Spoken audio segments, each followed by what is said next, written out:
les champs vallonnés de coulommiers, bordés de pommiers centenaires, et traversés par la Grand Morin qui charrie ses eaux tranquilles, ont bercé les premiers pas d'un garçon destiné à conquérir les ondes.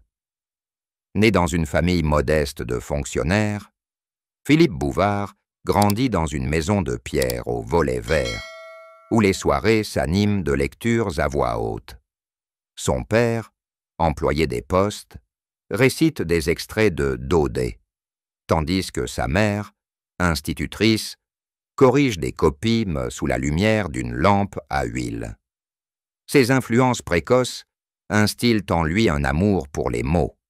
À l'école communale, il excelle en récitation, mimant avec malice les personnages de Molière devant une classe hilare.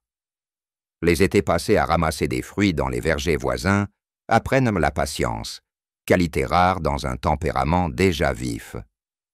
Coulommiers, avec ses marchés animés où les commérages fusent comme des flèches, éveille son oreille à la verve populaire, ce flux verbal qu'il plus tard transmutera en chronique. L'adolescence apporte ses premiers émois intellectuels. Au lycée de Meaux, Philippe dévore les pages de Voltaire et de Beaumarchais, fasciné par l'art de la satire comme arme contre l'absurde. À 16 ans, il fonde un journal mural clandestin, où il raille les hypocrisies des notables locaux, attirant les foudres d'un proviseur sévère, mais aussi l'admiration de ses pairs. Ses audaces juvéniles forgent un esprit indépendant. Refusant les voies tout tracées, il s'inscrit à la Sorbonne pour des études de lettres, où il affine son style en écrivant des pamphlets pour des revues étudiantes. Les week-ends de retour à Coulommiers rechargent ses batteries, promenade le long de la rivière, où il compose des poèmes moqueurs sur la vie provinciale. Une analyse de cette période révèle les fondements d'un observateur aigu.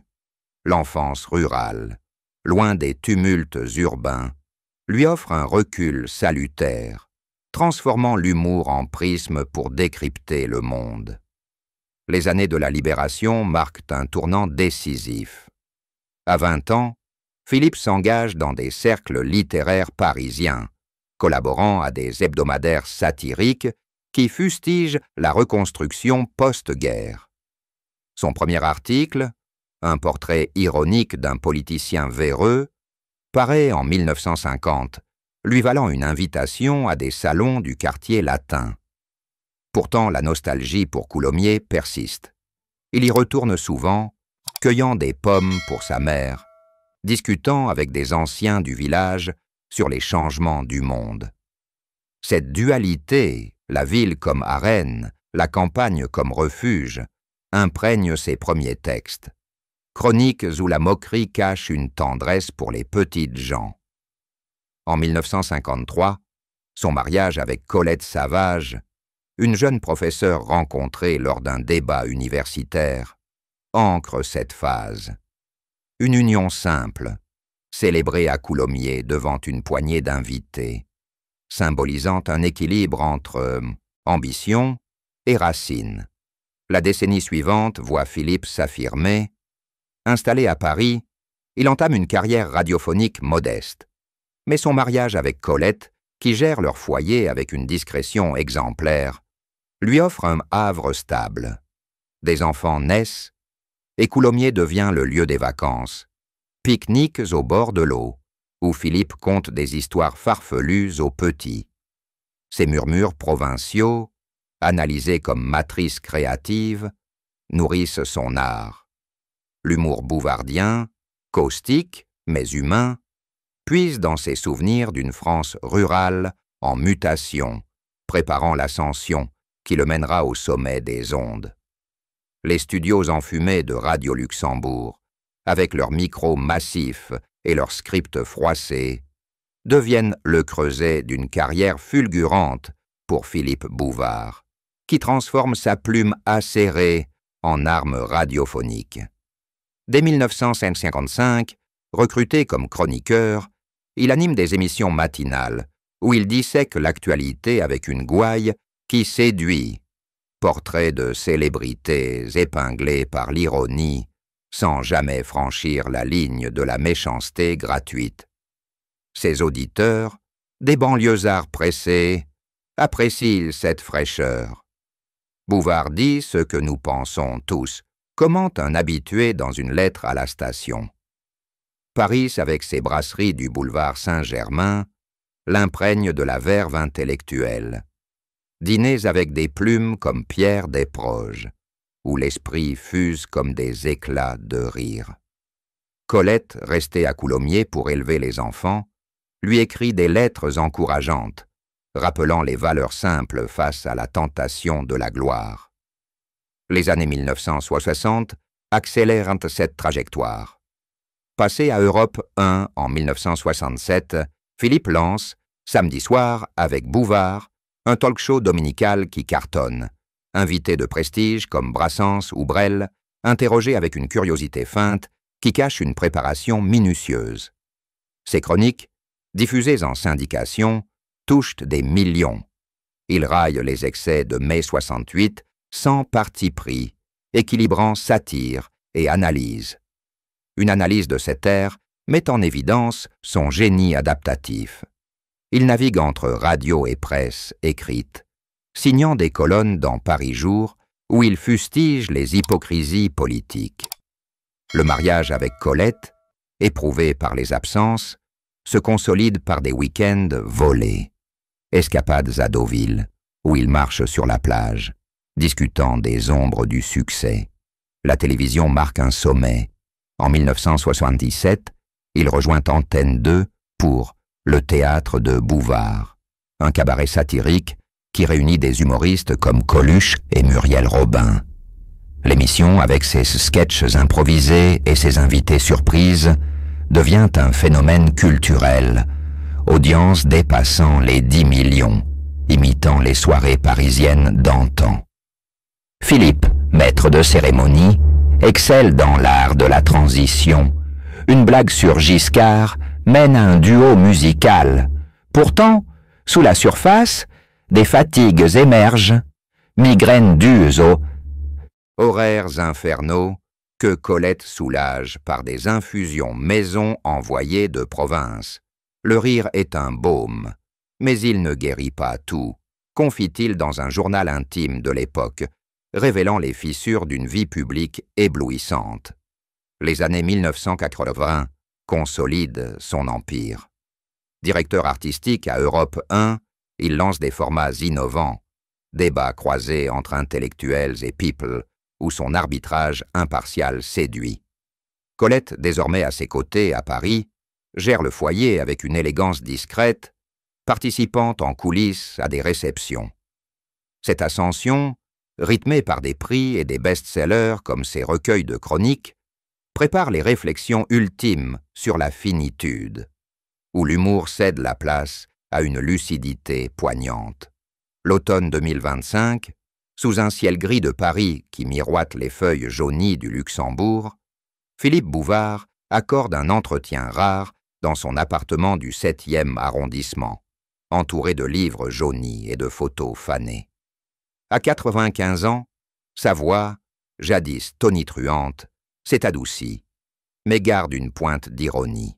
« Je vais bientôt quitter ce monde », lâche-t-il d'emblée, les yeux fixés sur une fenêtre embuée, comme si les mots longtemps tus s'échappaient enfin. Cette confession, prononcée sans pathos, émane d'un diagnostic récent, une dégénérescence progressive, révélée par des examens de routine qui ont viré au verdict implacable. Colette, assise à ses côtés, serre sa main, son regard trahissant une complicité forgée par 7 décennies. Philippe retrace le cheminement de cette prise de conscience avec une précision chirurgicale, typique de son esprit analytique. Tout commence par des oublis anodins, un nom d'invité escamoté lors d'une émission radio sporadique, une fatigue qui s'attarde après un déjeuner arrosé de Bordeaux. Consultation chez un neurologue de la Pitié-Salpêtrière, puis IRM qui dessine un tableau inexorable. Un horizon compté en mois, peut-être 1 an. Au début, j'ai ri, comme on rit d'une blague de mauvais goût, avoue-t-il, un sourire fugace aux lèvres. Colette, témoin muet de ses premiers signes, a insisté pour les rendez-vous. Elle m'a forcé à affronter avec cette tendresse qui désarme, ajoute-t-il. Le couple marié depuis 1953 partage ses confidences dans des soirées calmes. Promenade lente le long de la Seine, où Philippe évoque ses regrets, des chroniques inachevées, des amitiés négligées. L'aveu public n'est pas un caprice, mais une nécessité cathartique. Philippe parle des semaines de réflexion, nuit à relire ses archives, pesant le poids de l'héritage radiophonique contre la légèreté de la fin.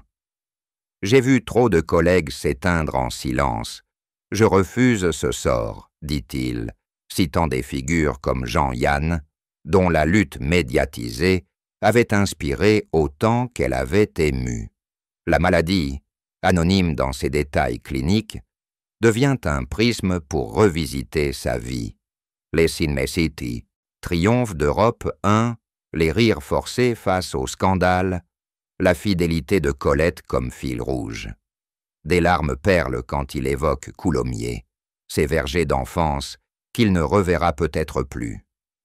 L'humour m'a porté, mais la vérité finale est nue, conclut-il, sa voix chevrotante. Cette vulnérabilité, si éloignée de l'image d'invincible chroniqueur, humanise l'homme, transformant l'entretien en un moment suspendu où le temps semble ralentir comme un vinyle usé. Les premières réactions affluent dans l'heure.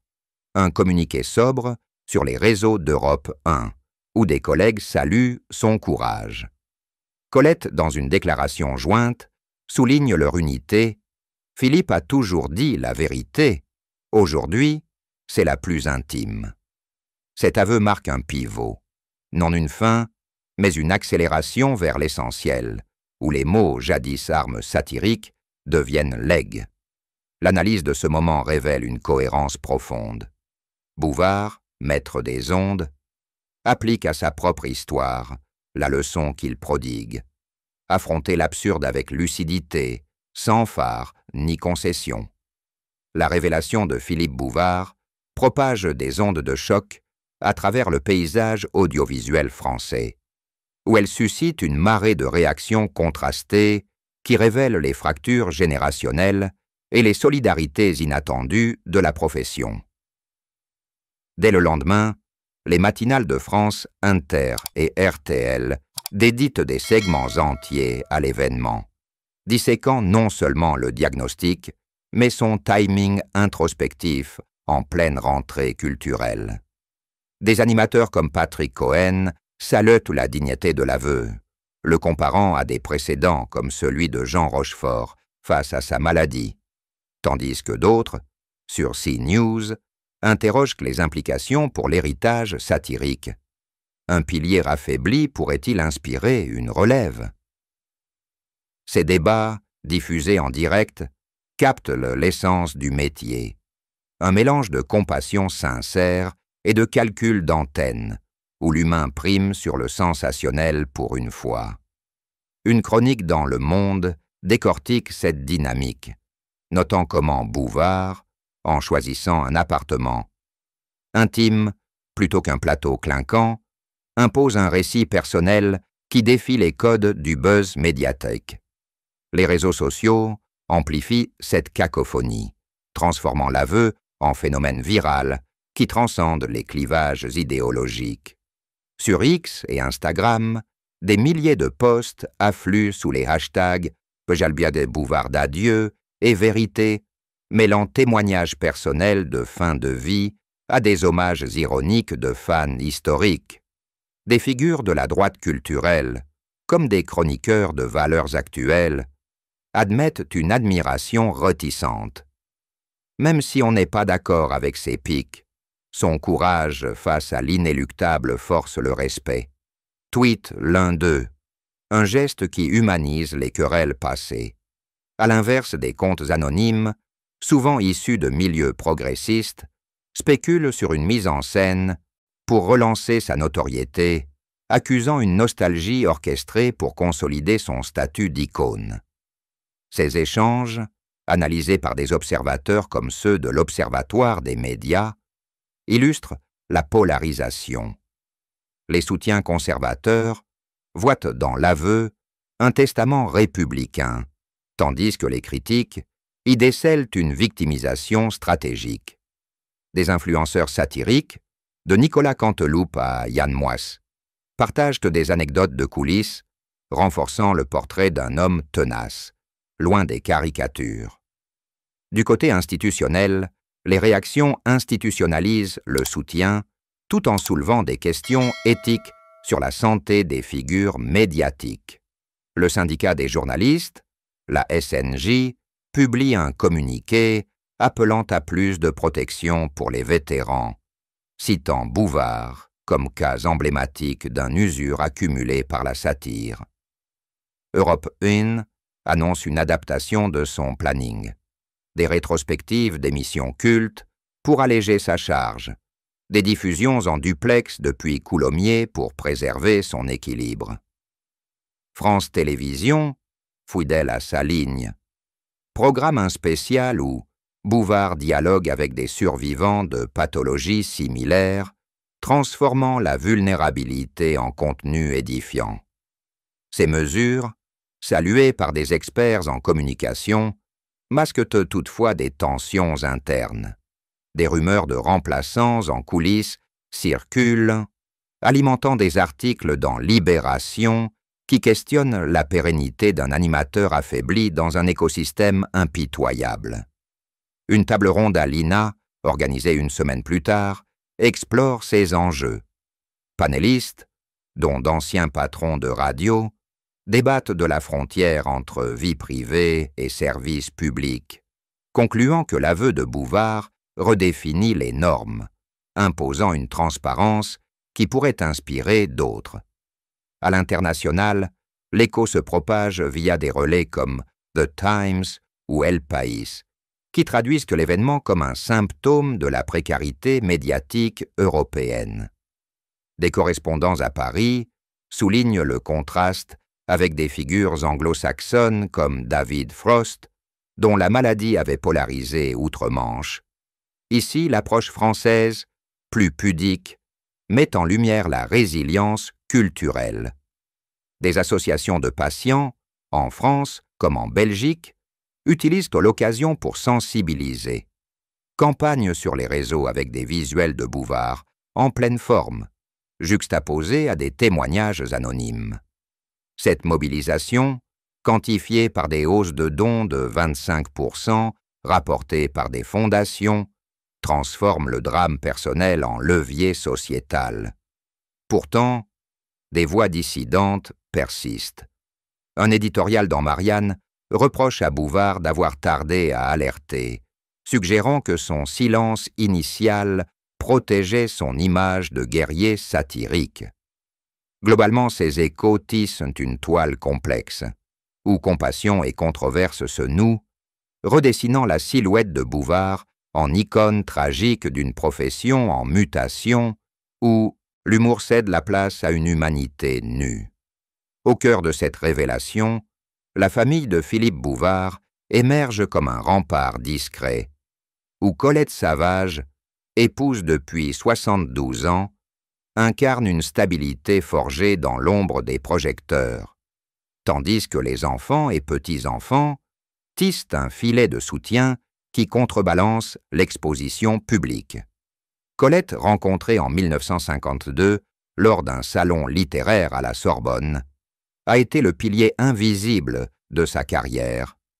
Originaire d'une famille bourguignonne, elle a géré le foyer avec une efficacité mesurée, organisant déménagement de Coulommiers à Paris, coordonnant les absences radiophoniques pour préserver l'équilibre familial.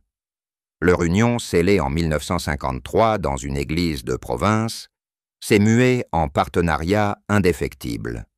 Des dîners aux chandelles dans leur appartement haussmannien, entrecoupés de discussions sur les chroniques du jour ou les arcanes médiatiques.